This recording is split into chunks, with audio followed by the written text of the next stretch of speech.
Hi, and welcome to another episode of Much Talk About Nothing, a show about movies, music, and Legos. As always, I'm your host, Grant Ingram, and today, joining me, it is my bearded co-host, Grant Skillman. How are you doing, Grant?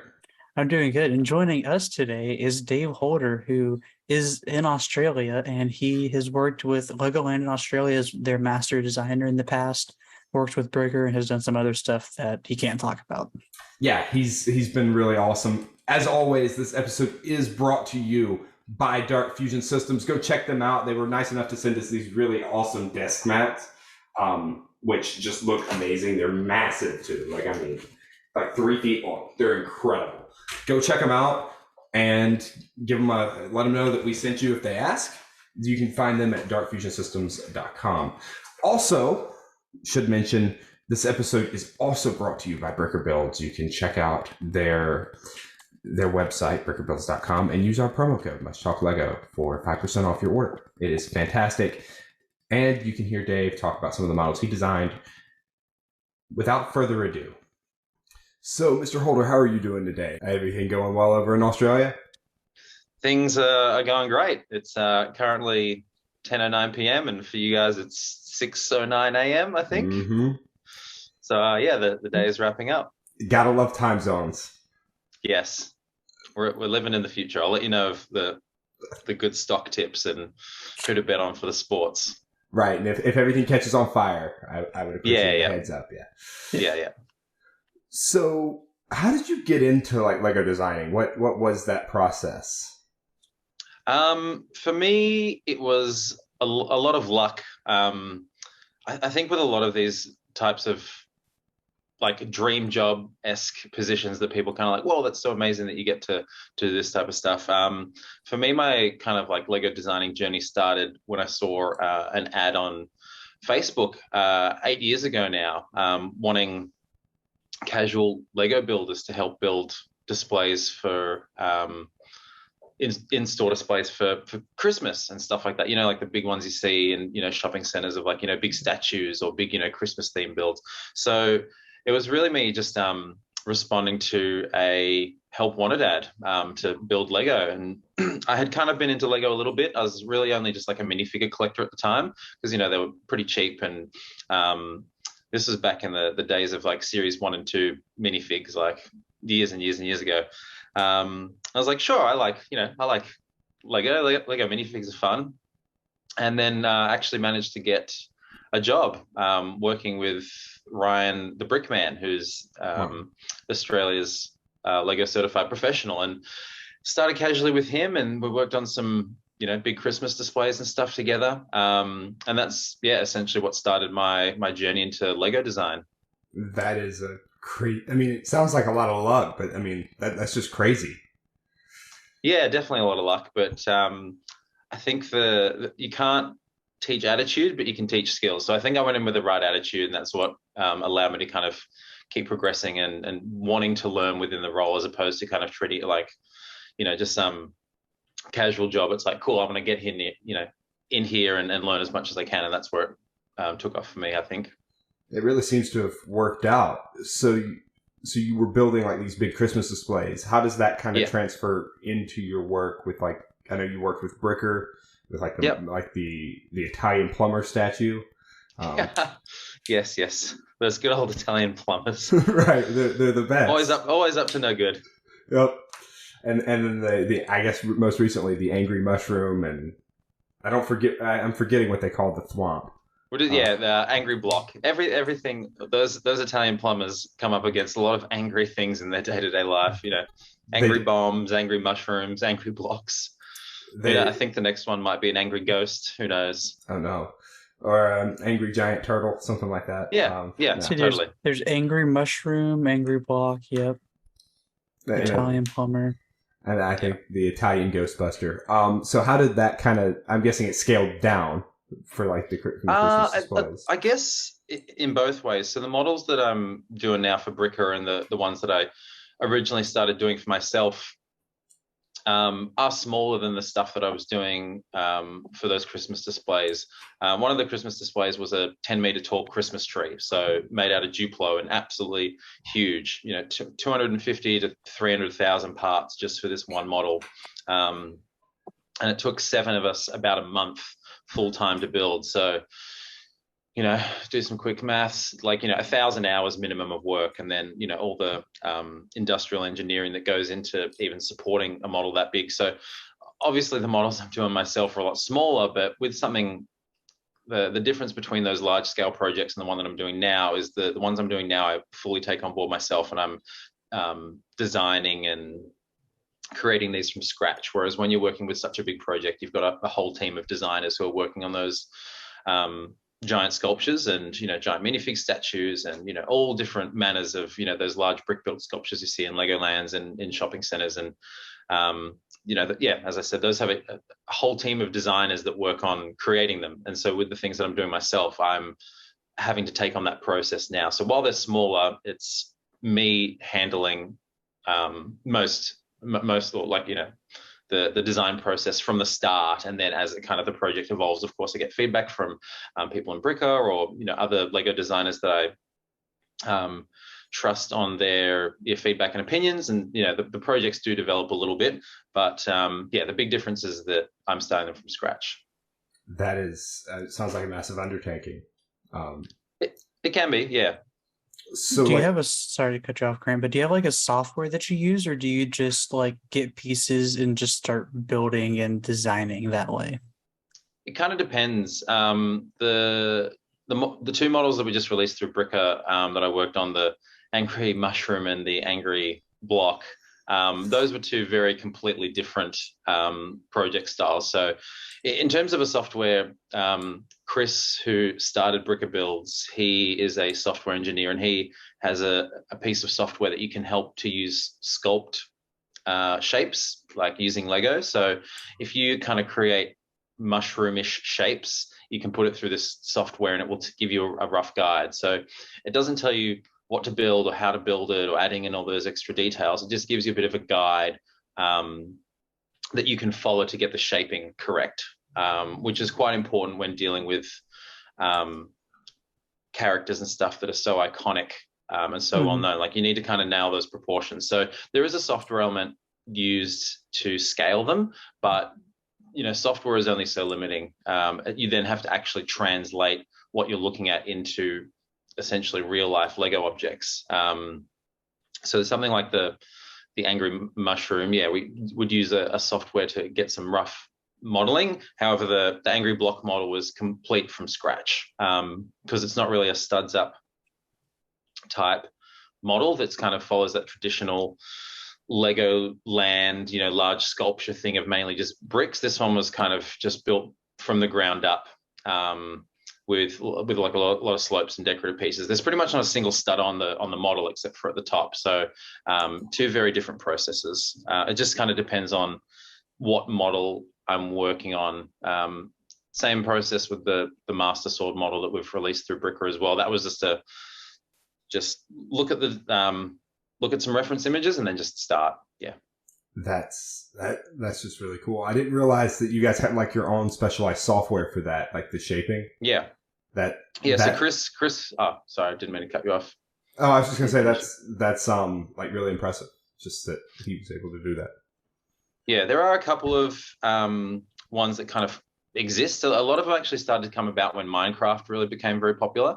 You've probably seen the crazy things that people can build in Minecraft. Mm-hmm. So they use these same type of 3D generators to help create shapes to kind of get them as perfect as possible. Because as you can imagine, it's very, very difficult to just start building something that's sometimes close to a meter tall, or thousands upon thousands of bricks by just starting to press those first few bricks. So using some sculpting software definitely helps. And Chris developed his own, which has been super helpful, and I've used other ones in the past that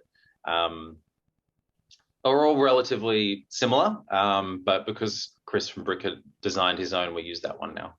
Right, boss pays you to use the software. Yeah. And like for good reference, here we have I have one of the Pokeballs, and just this shape of it is just perfect. Mm-hmm. Like I can't imagine you could get a better shape out of it with Legos than what y'all did.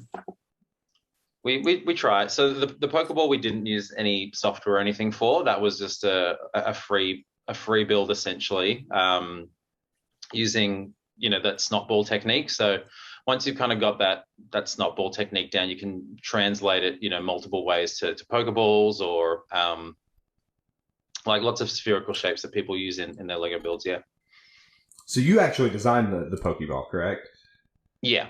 Like based I can't take 100% credit because that snot ball design has kind of existed for many years in the Lego community. It was just kind of translating it, a well-known design aesthetic, and then adding in the Pokeball colors and making those adjustments. So some of them are pretty tricky. Like the Master Ball that we have has all different colors. It has like an M built into it, so it's got like clips and hinges and a whole bunch of stuff that kind of gets it to where it needs to be to look like the Master Ball, but still kind of keeping in those Lego snot ball principles the whole time. Yeah. Oh, that's just really cool. So you mentioned Legoland. You had you have like history working there, right? Yeah. Just generally, what was that like? That was a real cool experience, and again, very lucky to have gotten a job there. So I had been working for Brickman, who's the Australian judge for Lego Masters, but that was just in a very casual capacity, and then ended up finishing work up there because I needed to work full time to get some money and just kind of add into that day-to-day grind. And then all of a sudden, the Legoland brand came to Australia for the first time because there had never been any Legolands in Australia. There'd never been any Lego stores. And then all of a sudden, the company that runs the Legoland franchise called Merlin decided that they wanted to expand in Australia. And in order to kind of promote that and bring a lot of excitement around to that brand, they held a nationwide competition looking for their first master model builder. And I was like, cool, this is something, I got, I guess, lucky the first time that I was introduced into the working world of Lego. I'm like, look, I've got the experience. There's not that many people in Australia who've got that level of experience. I think I had the right attitude of that can-do learning attitude to take that role on board. So when applications opened for Legoland's Master Model Builder, I applied for that. I went really hard with my application process, making a stop motion video and a whole bunch of just crazy amounts of effort because I knew that thousands of people were going to be applying for this job. So I had to do something to kind of stand out as best I could, and then made it into the interview, which was essentially a 2-day Lego building competition that was held in a shopping center to the public. And over 2 days, you competed in all these different Lego challenges, not too dissimilar to something like on Lego Masters. And very luckily managed to win that. And then that kind of crowned me the Lego Master Model Builder for the first Legoland in Australia. Yeah. That is awesome. That's just a heck of a story.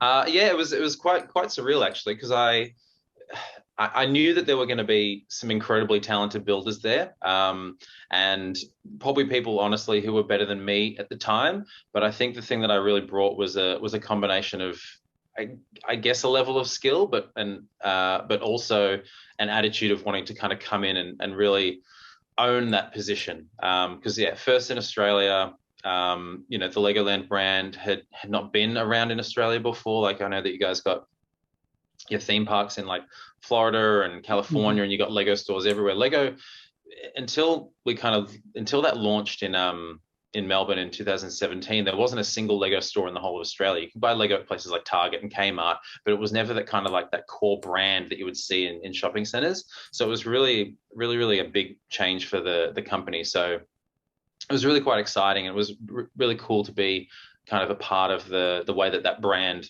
launched within Australia. Yeah. Yeah, I mean, the first time it might have been lovely. It sounds like there's a lot of skill involved with getting the Legoland position. Look, the Probably like maybe a little bit, but again, for me, I think it was just having a positive attitude. Because I think if you go into something with the best intentions and if your heart's in the right place, then usually it'll kind of guide you to where it's supposed to be. And it just so happened that right place, right time.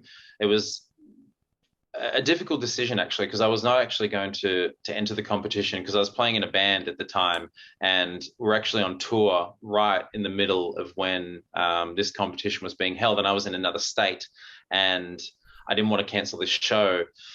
So I was like, look, I probably won't get it. So I think I might just pull out of the competition. And then I had a few friends that were like, no, you really should go for it. This could be an opportunity of a lifetime. So much to my bandmates' dismay, I cancelled one of our biggest shows that we had for the tour to fly down to my home state, Melbourne, to enter in this Lego competition. And they were just like very frustrated, like, dude, why are you?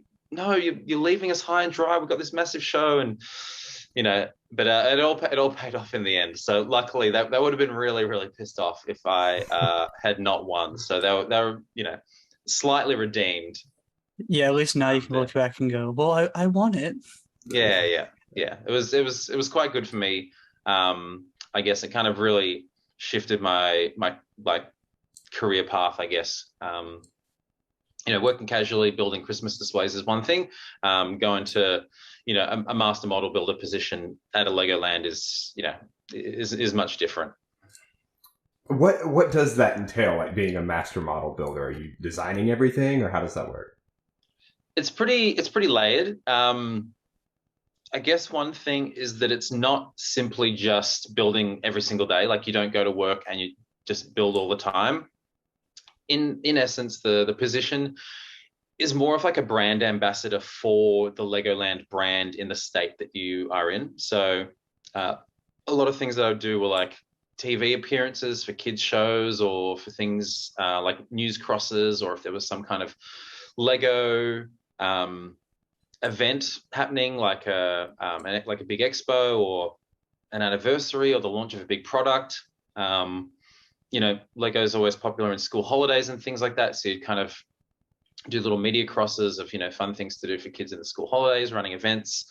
It was to design models for the attraction, usually for special events. A lot of the stuff that I would be working on was not just like typical, just like a building or a model or whatever. It would usually have something to do with a community event. Like for example, one year I built a life-size guide dog, like seeing eye dog, for a donation for our local guide dog foundation. And then there was a raffle run for naming rights for the dog, for example. Or we would do competitions where we would get local schools to draw or create or kind of craft what they think their school means to them. And then the entry that was the best would have their school made out of Lego. A lot of things like that. I had an office in the middle of Legoland that, had big double windows. So anytime I was building anything, guests would, come through the attraction who are visiting just to kind of see, go on the rides and check out the displays. They'd come up to the window where I was working and see what I was working on and just kind of have a chat. So it was a pretty multi-layered position that really could vary like day to day quite a lot. Yeah. That just sounds like the job of a lifetime. Like it sounds awesome. It's a lot. Like it's definitely different to what I think a lot of people expect. But for me, it was really good because the variety that the Legoland Master Builder position gave was really good for the way that I work. Like doing lots of interesting things all at once. I know for some people who applied for the job in my rounds and stuff, who got through to the finale, were like, oh, so can I start a project and then maybe kind of like take it home and work on it during the week and then bring it in on the Friday and then do a project the week after. It's really not just about building a model and then displaying it and then that's kind of the end. It's about being there as part of the experience for especially Lego mad kids who want to come to Legoland and talk to someone whose job it is to build Lego. Yeah. And like, what would you say to those kids? You've talked a lot about attitude, but do you have any other advice to those kids who, want to get into professional building? For kids, I think it can be tricky because kids' attitudes towards things can change a lot. Like I think it's pretty rare, usually for kids from 5 to 8 to end up in a job, I guess, that that they can see a career from after they've gone through high school and university and and tried to figure out what they want to do. So for little kids, they're like, oh, I want my job to be a Lego. Usually I'd say like just enjoy it for now, like just have fun with it. Because I think from a young age, if they think that it's like I want that to be my job, it can get not necessarily pressure, but it kind of can take the fun away from a little bit. Because when kids are young, I think that it's best that they use Lego as a creative tool to learn and develop and have fun. And then if it's something that they want to look at in later life and they're still super into it, then it's kind of learning various levels of industrial design or art or something, and learning those skills and using Lego as the medium, I guess. That's something I've never really thought about with the industrial designing. I guess you have to structure these things. A little bit, yeah. Like a lot of the people that I've met through like the Lego Master Builder community, pretty much everyone has a different origin story. Like my studies and stuff through uni were music. So even though it wasn't like a hands-on art or technical design, I feel like I developed a lot of those creative skills through an expression through music, I think, and then was just able to apply that like musical creativity into something that just happened to be Lego. Yeah, it's really neat. Well, I'm out of questions, Grant. Do you have anything? Yeah, so I've been to the Legoland in Florida. I actually lived a couple hours from it until a couple months ago. What was some of the stuff that like y'all designed for the Legoland, and did you have some things about it that you enjoyed more than others? Yeah, totally.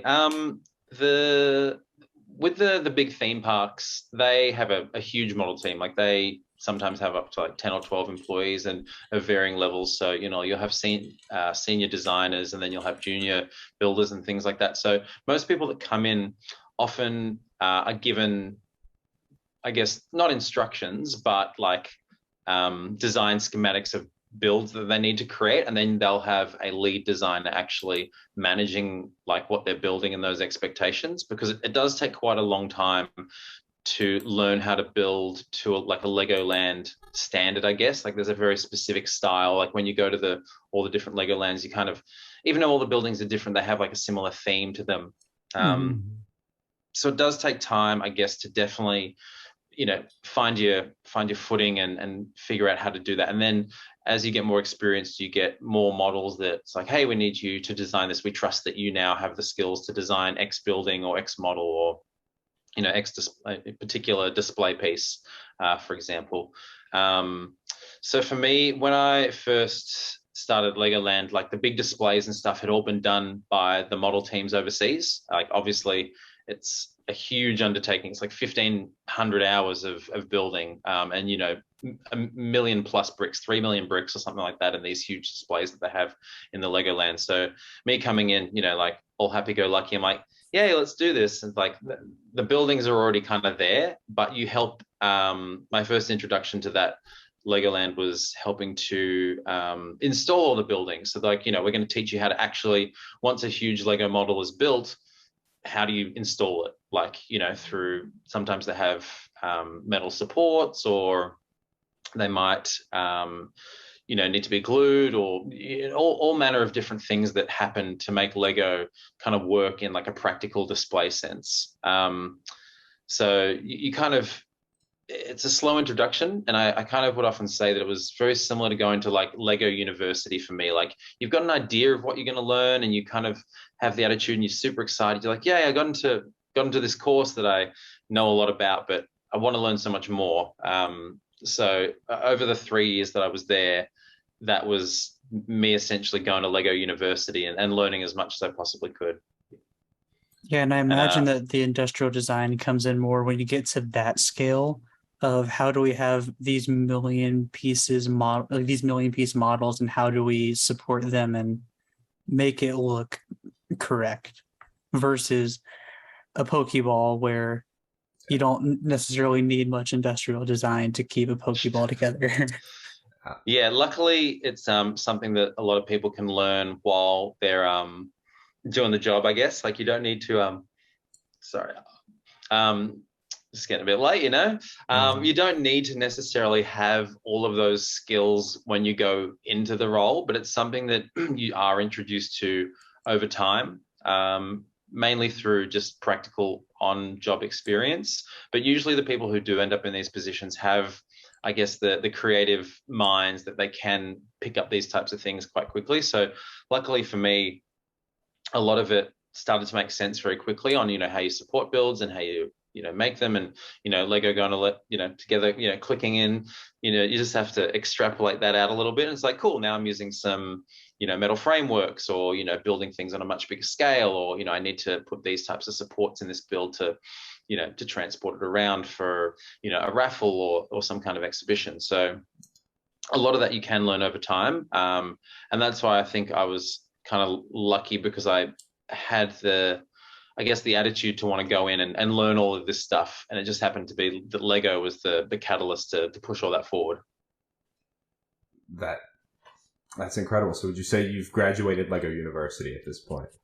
I hope so. I would like, yes, that's a good way to put it. I would like to think that I've, after starting my Lego journey 8 years ago, that I have probably now got some qualification from Lego University. I would hope. At least the bachelor's of general studies. Yeah. Bachelor of General 2x4 brick clicking or something along those lines. Yeah. All right, so my next question is, so you were with Legoland. How did you end up becoming involved with Bricker after that? Yeah, that's a good question, actually. So at Legoland, you're building, let me think.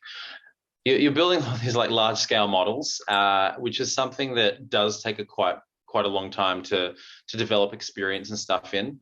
It was still a bit of time, even after having worked with Ryan the Brickman in Melbourne, and being at Legoland for a little bit, before you kind of are confident to kind of tackle those models yourself. And I had kind of started doing them. I was doing some Pokemon models just kind of for myself.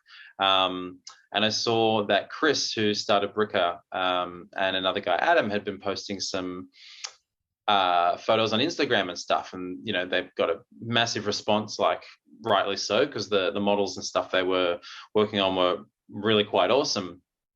And after kind of following their page for a little bit and seeing them, post more like 3D models of helmets and Star Wars stuff, they announced that they were going to start releasing instructions for some of their helmets they designed. And they're releasing through this platform they had decided to call Bricker Builds.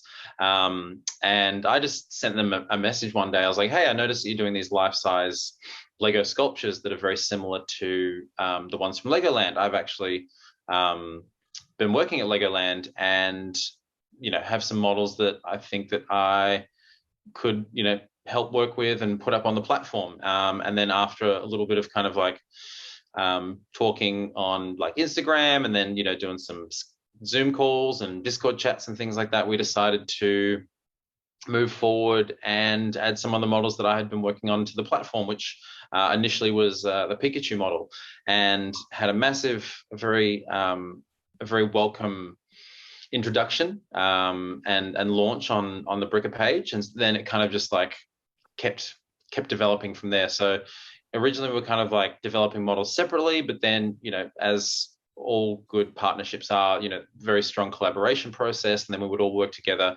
on the developing these models, from like Pokemon to Star Wars to Italian brothers and their angry blocks, amongst other things. And yeah, now there's and through that, the page has developed really well, and we've got a really good team of people that work together to kind of release these models, and it just allows us to kind of share our craft, I guess, with people who might not have the skills or the time to get the experience in building models like the ones that we released through Bricker. So it's really nice to share our, I guess, passion for Lego with other people. The models I've built from you guys are just crazy impressive. And Yeah, I've got the Which ones are batarangs back here from Tyler. Those are very cool. nice. Yeah, right. It's been a lot of fun. I'm very glad you guys did it. So you were kind of the reason they got into the Nintendo stuff, or I guess the Yeah, Nintendo yeah. stuff. Um, Very yeah. good. Yeah, so Boo. the Sorry. Nintendo stuff has video games and stuff have always been like a big part of my kind of, childhood and upbringing, and also adult life as well. Like I'm a big Nintendo, I guess. Mm. So yeah, my introduction into Bricker was the Pikachu model, and then we did Eevee. Pikachu was very popular. Eevee also very popular. But then we did the Italian plumber model, and then that took it to a whole nother level. Like I didn't realize how obsessed people were with those characters until we released this model, and then it got people really, really excited. I got a lot of very positive feedback from that model, and when people are kind of building it themselves, the encouragement that we get from people that build these models and say, I really love it. They can see the amount of time that we put into these models, which is literally hundreds of hours. From initial concept to design to even getting the instructions and even all the creative content we do around them, like taking the photos that do it justice and the quick build videos and things like that. So people seem to now really appreciate having those items in their collection. So it kind of encourages us to keep developing and designing, these fun, exciting models. Yeah, and I mean they're really well designed. Like people seem to love them, and I mean you know they love them when they're willing to part with Lego money in order to. Yes, that's when they're using their Lego money to buy a custom model. It's quite it's quite a nice statement from people to kind of trust the work that we do and want to have a custom model that's not done by the big huge corporation that is Lego, but done by essentially a bunch of passionate fans and designers. So yeah, it's always really nice when we release a model and get a lot of feedback, usually positive. Yeah, I've not seen anything negative coming your way. So, Grant, do you have anything else before we kind of wrap up? Well, some of the stuff, like, do you have stuff like that you just design for yourself? Like you mentioned the Pikachu smart stuff, but have you ever just been like, I want to make this out of Legos and then just done it because you just wanted it? I used to a lot more. My time is somewhat limited these days with a number of different Lego projects kind of going on at any given time. There will be some stuff that I am just doing off my own back that probably won't make it onto Bricker because it's just small models. Like I'm working on some Transformers and stuff at the moment that are kind of scaling with that Optimus Prime that Lego officially released. So that was a kind of cool catalyst for me to do some Transformer stuff. But usually I do get a lot of building done in my own time for things. So building a lot and building a lot of stuff all the time. So the stuff that ends up on Bricker is only like a small portion of the stuff that I do. It just fits into Bricker's kind of branding of these, large Legoland-esque kind of sculptures and statues. So still plenty of stuff I do for myself. And then, the Bricker stuff is just kind of the things that I kind of posted, like, do big posts and stuff about because it's, relevant to what people are interested, especially for those who follow me on Instagram and stuff. Yeah, I happen to follow you on Instagram for like 3 or 4 months. Always look forward to seeing kind of what you post. I like the Pokemon room with like is it the mud? I don't remember the name. The giant mud rock thing with that. Geodude. Geodude. I was gonna say mud carp for some stupid reason. Yeah. I grew up on Pokemon. No. So yeah, I just incredibly impressed by what you've been able to do there. Hope to see more. Yeah. There's a lot of Pokemon that won't really ever end up on Bricker because of either cost or size or not being super popular. But yeah, I've got heaps of Pokemon at home that I've done outside of the platform that I just feel like doing. Like I've done Ditto and I've done Geodude and Togepi and I've got Bulbasaur and Squirtle, which will hopefully eventually make themselves to the Bricker platform. I think I got a those and poly. Charmander, if you could do a Charmander, those would be very popular. Well, Charmander's done. Oh, Charmander we yeah. released this year. So it's Pikachu, Charmander, and Eevee are the ones up on the Bricker Okay. platform at the moment.